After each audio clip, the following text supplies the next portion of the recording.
एक दिन एक सेठ जी को अपनी संपत्ति के मूल्य निर्धारण की इच्छा हुई। लेखाधिकारी को तुरंत बुलाया गया। सेठ जी ने आदेश दिया, मेरी संपूर्ण संपत्ति का मूल्य निर्धारण कर ब्यौरा दीजिए। यह कार्य अधिकतम 1 सप्ताह में हो जाना चाहिए। ठीक 1 सप्ताह बाद लेखाधिकारी ब्यौरा लेकर सेठ जी की सेवा में उपस्थिति हुए। सेठ जी ने पूछा, कुल कितनी संपदा है? सेठ जी, मोटे तौर पर कहूँ तो आपकी 7 पीढ़ी बिना कुछ किए धरे आनंद से भोग सके इतनी संपदा है। लेखाधिकारी ने बोला। लेखाधिकारी के जाने के बाद सेठ जी चिंता में डूब गए। तो क्या मेरी 8वीं पीढ़ी भूखे मरेगी? वह रात दिन चिंता में रहने लगे। तनावग्रस्त रहते, भूख भाग चुकी थी।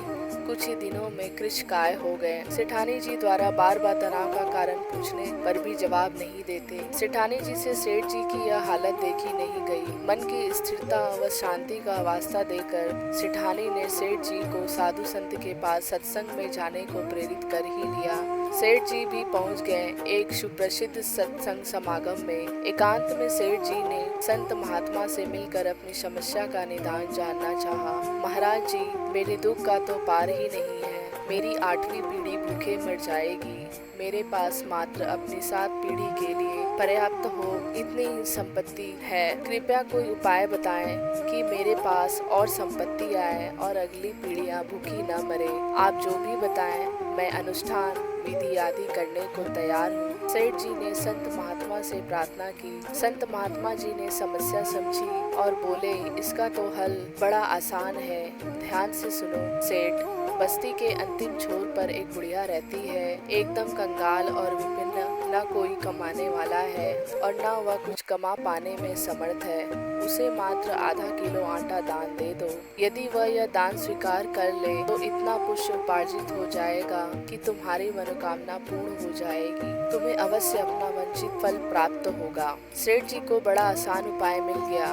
अब कहाँ सब्र था उन्हें। घर पहुंचकर सेवक के साथ 1 क्विंटल आटा लेकर पहुंच गए बुढ़िया की झोपड़ी पर और आवाज लगाए, माता जी, मैं आपके लिए आटा लाया हूँ, इसे स्वीकार कीजिए। आटा तो मेरे पास है बेटा, मुझे नहीं चाहिए। बुढ़िया ने स्पष्ट इनकार कर दिया। सेठ जी ने कहा, फिर भी रख लीजिए। बूढ़ी माँ ने कहा, क्या करूंगी रख कर, मुझे आवश्यकता ही नहीं है। सेठ जी बोले, अच्छा कोई बात नहीं, 1 क्विंटल न सही, यह आधा किलो आटा तो रख लीजिए। बेटा, आज खाने के लिए जरूरी आधा किलो आटा पहले से ही है मेरे पास, मुझे अतिरिक्त की जरूरत नहीं है। बुढ़िया ने फिर स्पष्ट मना कर दिया। लेकिन सेठ जी को तो संत महात्मा जी का बताया उपाय हर हाल में पूरा करना था। एक कोशिश और करते हैं। सेठ जी बोले, तो फिर इसे कल के लिए रख लीजिए। बूढ़ी माँ ने कहा, बेटा, कल की चिंता मैं आज क्यों करूं? जैसे हमेशा प्रबंध होता आया है, कल के लिए भी कल ही प्रबंध हो जाएगा। इस बार भी बूढ़ी माँ ने